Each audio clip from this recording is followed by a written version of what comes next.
Good morning, fellow worm farmers, fellow gardeners, fellow people that want to change the world with the power of worms. I'm in my RV right now because this is where I teach English. I'm an ESL teacher. If you're interested in learning more about teaching ESL online, it's the most wonderful job. I will leave a link to the company that I work for in the description below, but let's get back to worm farming. What is it?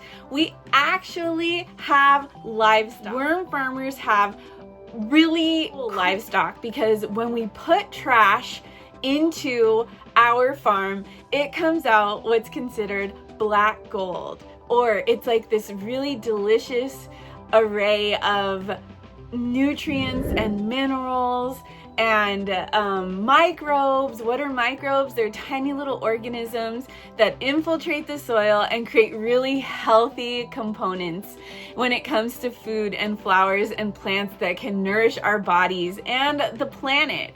So I started off worm farming not knowing that I was becoming a worm farmer.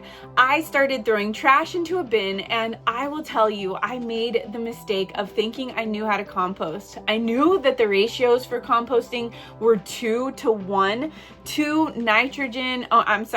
2 carbon sources to 1 part nitrogen. What is nitrogen? Imagine anything that used to be organic, like a banana peel, an apple core, and the list actually goes really much deeper than that, but it's something that used to be alive that is not, it's made of nitrogen. The first thing that I want people to know about worm farming is that there is this really cool educational aspect to it. It's the figuring out of, it's what humans were born to do. We were born to learn. And I think with my worm farm, I'm always trying to figure out what's happening, what else I can compost. It's really pushed me into this arena of like, yeah, maybe I'll throw wool into my bin and see what happens.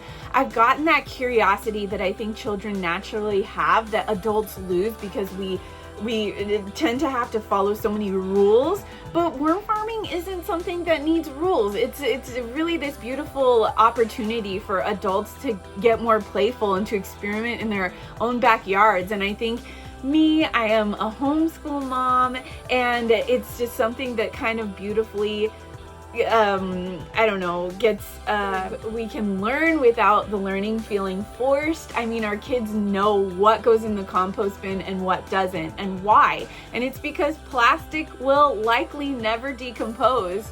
So it's been this wonderful opportunity to invite hands-on learning and experimentation into my backyard and into my home and into our family.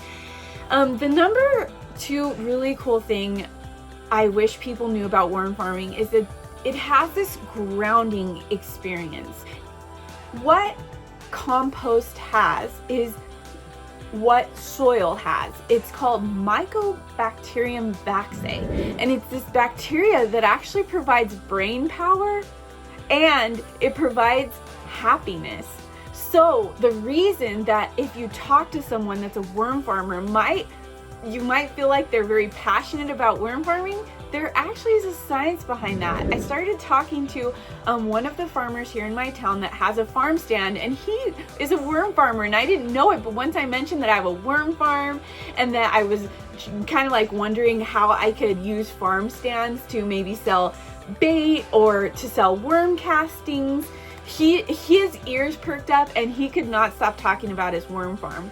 So the reason that worm farmers are extra passionate is because, lo and behold, there is a science to the passion. It's the bacteria that is found in soil and it's found in our worm castings, and it gives us this feeling of joy.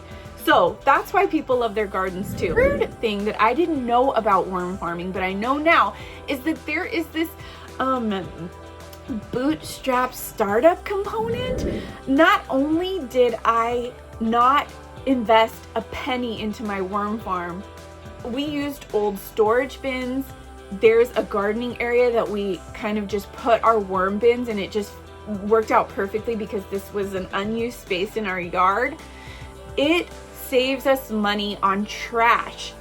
all of my neighbors have multiple trash bins and we only have one. As a family of 7, as one of the biggest families on the block, I'm gonna say that that's impressive. And that's something that I will take to my grave about worm farming, is that it reduces families' trash by a lot. But also, the reason it's a bootleg startup, what is a bootleg startup? It's a business where you use your own resources to start it up. You don't need any other money or anything because you've used your own resources, right? So not only did we use our own resources, we actually saved money by starting up a worm farm. And so I didn't know that worm farming, or that what you get from worms, is worm castings. Some people do it for the castings, some people do it for the waste reduction. Whatever you do it for, just know that there's an opportunity to make money. There's a lady in my town that has a legit worm farm. I have a legit business, but I do many things. I do sourdough and other things. And she sells worms for this ungodly amount of money. If I decided to sell my worms and people actually were on the market for them, I could be making a ton of money. But the reason I keep my worms is because we want to sell worm castings. Why do we want to sell worm castings? Because it's this beautiful way to enhance soil health.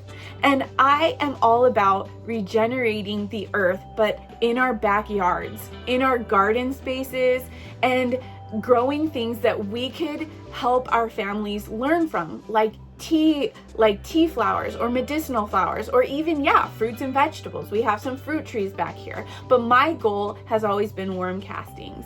So the number 4 thing that I wish people knew, let me go on. So worm castings are actually really expensive, and that's something I didn't know. There's another worm farmer in a couple of cities over that sells at a farmer's market, and he's selling his worm castings for double the amount of what I'm selling mine for.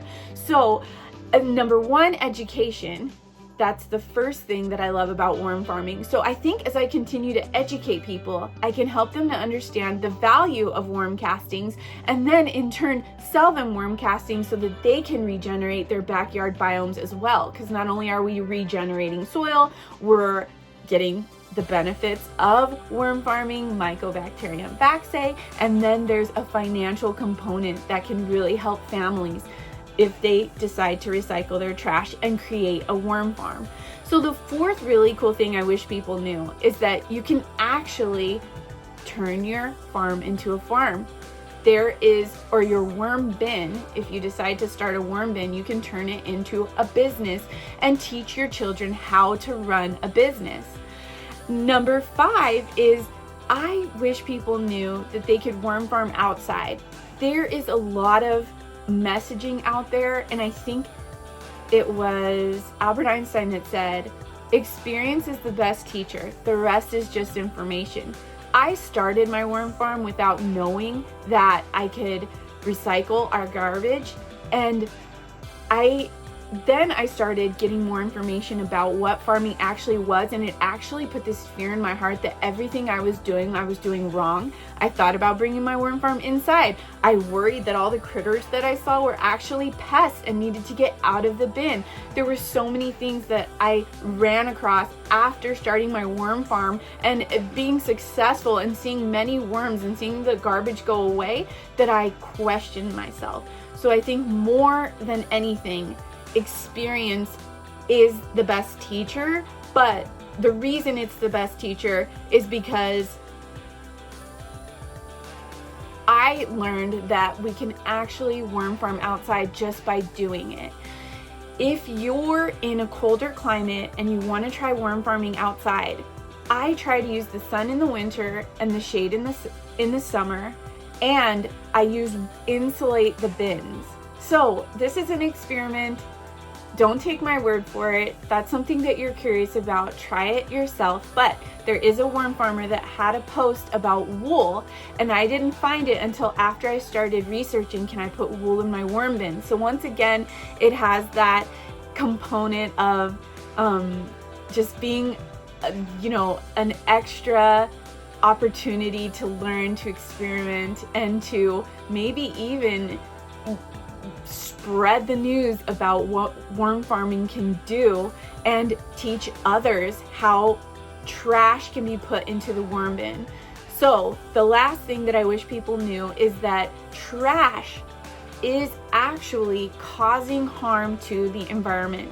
And so when families have worm bins, even if a percentage of trash is recycled into the belly of a worm and put out into our gardens, that we're doing something that nobody else is doing. We're doing this wonderful thing because we can do it, because we have families and we want to spread education, but also knowledge.